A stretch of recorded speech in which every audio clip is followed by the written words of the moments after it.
Hello students, welcome back to Sociology classes BA Part 1. Today our topic is सामाजिक नियंत्रण. आज का topic है हमारा सोशल कंट्रोल. ओके. और आज हम सामाजिक नियंत्रण में परिवार की भूमिका के बारे में भी डिस्कस करेंगे. ओके.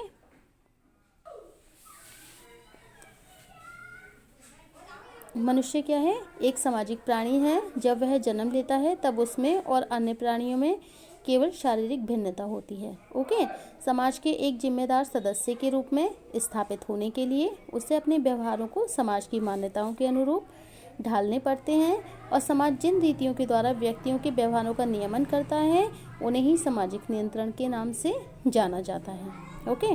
तो मनुष्य कौन है? एक वो सामाजिक प्राणी है. ओके. क्योंकि जब वो संसार में जन्म लेता है तो उसकी जो शारीरिक भिन्नता होती है वो भी अलग होती है और वो एक जिम्मेदार सदस्य के रूप में स्थापित होने के लिए अपने व्यवहारों को समाज की मान्यताओं के अनुरूप ढालने उसे पड़ते हैं. मतलब जो व्यवहार होता है वो भी उसे समाज की मान्यताओं के अनुरूप उसे ढालना पड़ता है. ओके. और समाज जिन तरीकों के द्वारा व्यक्तियों के व्यवहारों का नियमन करता है उन्हें ही हम क्या कहते हैं? सामाजिक नियंत्रण के नाम से हम उसे पुकारते हैं. ओके. सामाजिक नियंत्रण की प्रक्रिया का मुख्य उद्देश्य क्या होता है? समाज को अव्यवस्था से बचाना और भविष्य में उसके अस्तित्व को कायम रखना. ओके.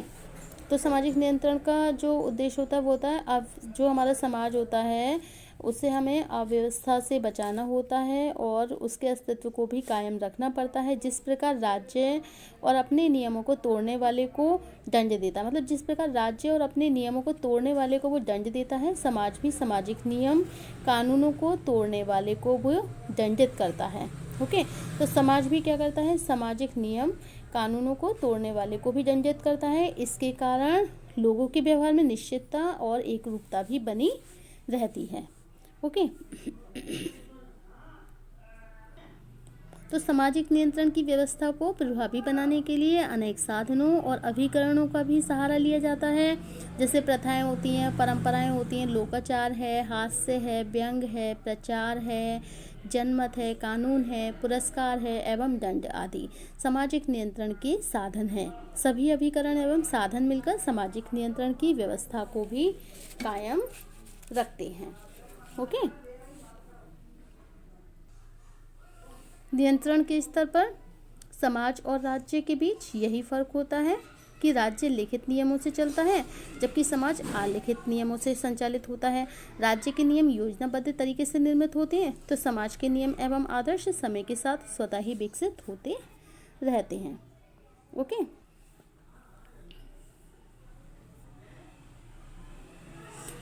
गार्डन मार्शल ने ऑक्सफोर्ड डिक्शनरी ऑफ सोशियोलॉजी में विचार प्रकट किया है कि सामाजिक नियंत्रण सामाजिक व्यवस्था एवं स्थिरता का अनुरक्षण है. अनुरक्षण का कार्य दो माध्यमों से होता है, समाजीकरण एवं बाह्य दबाव. ओके. जिस प्रकार नियम कानून के अभाव में कोई राज्य व्यवस्थित रूप से नहीं चल सकता है, वैसे ही नियम कानून के अभाव में कोई समाज भी नहीं चल सकता है.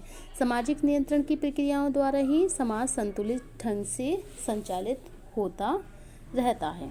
ओके. कहते हैं ना जिस प्रकार नियम कानून के, क्योंकि देखिए जो नियम होते हैं, जो कानून होते हैं, उनके अगर वो नियम कानून हमारे राज्य में नहीं होंगे तो हमारा राज्य व्यवस्थित रूप से नहीं चल पाएगा. और नियम कानून के अभाव में क्या होता है? समाज पूरी तरह से व्यवस्थित भी नहीं रहता है. इस प्रकार सामाजिक नियंत्रण की प्रक्रियाओं के द्वारा ही समाज संतुलित ढंग से संचालित भी होता रहता है. सामाजिक नियंत्रण की परिभाषा अगर हम देखें गिलिन और गिलिन के अनुसार अपने परिवार के साथ सामाजिक नियंत्रण अनेक प्रकार के सुझावों, प्रतिरोध, उत्पीड़न तथा बल प्रयोग जैसे साधनों की व्यवस्था है जिसके द्वारा समूह अपने सदस्यों के व्यवहार को सामाजिक प्रति मानव के अनुरूप बनाने का भी प्रयत्न करता है. अच्छा. सामाजिक नियंत्रण जो होता है, सामाजिक नियंत्रण से तात्पर्य उन सामाजिक और राजनीतिक युक्तियों प्रक्रियाओं से है किसी व्यक्ति या व्यक्तियों के समूह को राज्य, समाज या सामाजिक समूहों के नियमों का पालन करने के लिए नियंत्रित करती है। समाजशास्त्री सामाजिक नियंत्रण के दो मूलभूत साधन बताते हैं। नंबर 1 अनौपचारिक साधन और दूसरा होता है हमारा औपचारिक साधन। ओके, सामाजिक नियंत्रण क्या है? एक ऐसी प्रक्रिया है जिसके माध्यम से समाज व्यक्ति व समूह के संबंधों, व्यवहारों एवं आचरणों को नियंत्रित, निर्देशित व व्यवस्थित करता है तथा व्यक्तियों को समाज के स्थापित मूल्य, नियमों एवं कार्य प्रणालियों के अनुरूप अपने आप को ढालने के लिए प्रेरित या बाध्य भी करता है। बोगार्ट के अनुसार, मतलब बोगार्ट के अनुसार अगर हम देखें, जो सामाजिक नियंत्रण होती है वो सामाजिक नियंत्रण क्या है? Social control. वह एक पद्धति है, ओके, जिसमें क्या होता है, एक समूह अपने सदस्य के व्यवहारों को क्या करता है? नियंत्रित करता है। ओके, और टीवी बोटोमोर के अनुसार देखें तो सामाजिक नियंत्रण क्या है? सामाजिक नियंत्रण शब्द का अभिप्राय मूल्य और आदर्शों के उस समूह से है जिसके द्वारा व्यक्तियों और समूह के बीच संघर्ष को दूर या कम किया जाता है, जिससे किसी अधिक समावेशी समूह की सुदृढ़ता बनाई रखी जा सके। Okay, RG. स्मिथ के अनुसार सामाजिक नियंत्रण उन उद्देश्यों की प्राप्ति है जो उन उद्देश्यों के साधनों के प्रति चेतन सामूहिक अनुकूलन द्वारा होती है। ओके, और लैंडिस के अनुसार अगर हम देखें, सामाजिक नियंत्रण क्या है? ये एक ऐसी प्रक्रिया है जिसके द्वारा सामाजिक व्यवस्था स्थापित तथा बनाई रखी जाती है। ओके, और ऑकवन निमकॉफ के अनुसार व्यवस्था तथा स्थापित नियमों को बनाए रखने के लिए समाज जिस दबाव के प्रतिमान का प्रयोग करता है वह उसकी सामाजिक नियंत्रण की व्यवस्था। तो ऑकवन और निमकॉफ के अनुसार अगर हम देखेंगे तो व्यवस्था क्या है? स्थापित नियमों को बनाए रखने के लिए समाज जिस दबाव के प्रतिमान का प्रयोग करता है वह उसकी सामाजिक नियंत्रण की व्यवस्था ही कहलाती है। ओके,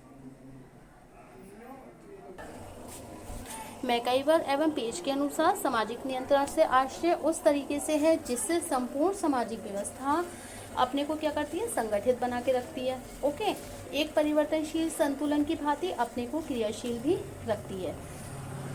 ओके, और अगर हम रॉस के अनुसार देखें तो सामाजिक नियंत्रण उन पद्धतियों की व्यवस्था है जिनके द्वारा समाज अपने सदस्यों को क्या करता है? मान्य व्यवहार प्रतिमानों के अनुरूप ही बनाता है। ओके, अब नंबर 1 हम ये देख सकते हैं कि औपचारिक और अनौपचारिक सामाजिक नियंत्रण।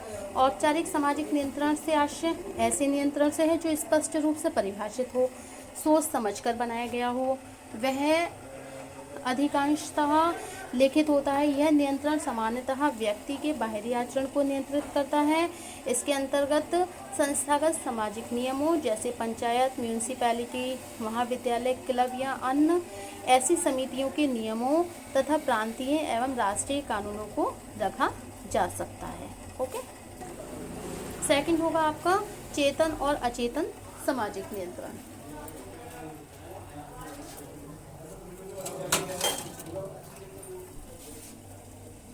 चेतन सामाजिक नियंत्रण को समाज व्यक्ति पर जानबूझकर लगाता है, जैसे कि कानून, प्रथा, शिक्षा आदि। ओके, और अचेतन नियंत्रण कौन सा होता है? जिसमें सामाजिक अंतरक्रिया के फलस्वरूप स्वयं विकसित होता है, जैसे कि धर्म, रूढ़ियाँ, लोक रीतियाँ इत्यादि। ओके,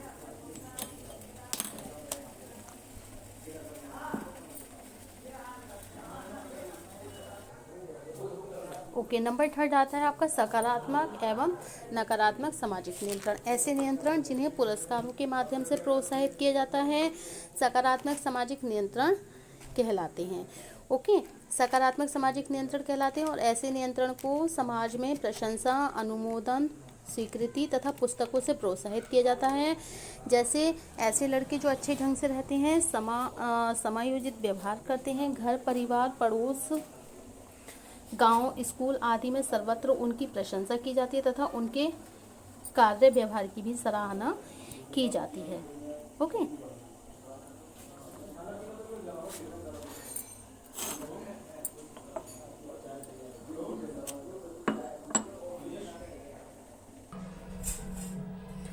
तो प्रत्यक्ष और अप्रत्यक्ष सामाजिक नियंत्रण। प्रत्यक्ष नियंत्रण समीप रहने वाले व्यक्तियों समूह जैसे परिवार, क्रीड़ा समूह, पड़ोसी इत्यादि द्वारा लगाया जाता है। अप्रत्यक्ष नियंत्रण कौन सा होता है?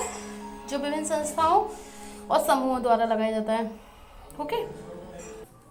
ओके, अब है सामाजिक नियंत्रण में परिवार की भूमिका। इसमें देखिए, जैसे सामाजिक नियंत्रण की एक इकाई के रूप में परिवार का अत्यधिक महत्व रहा है।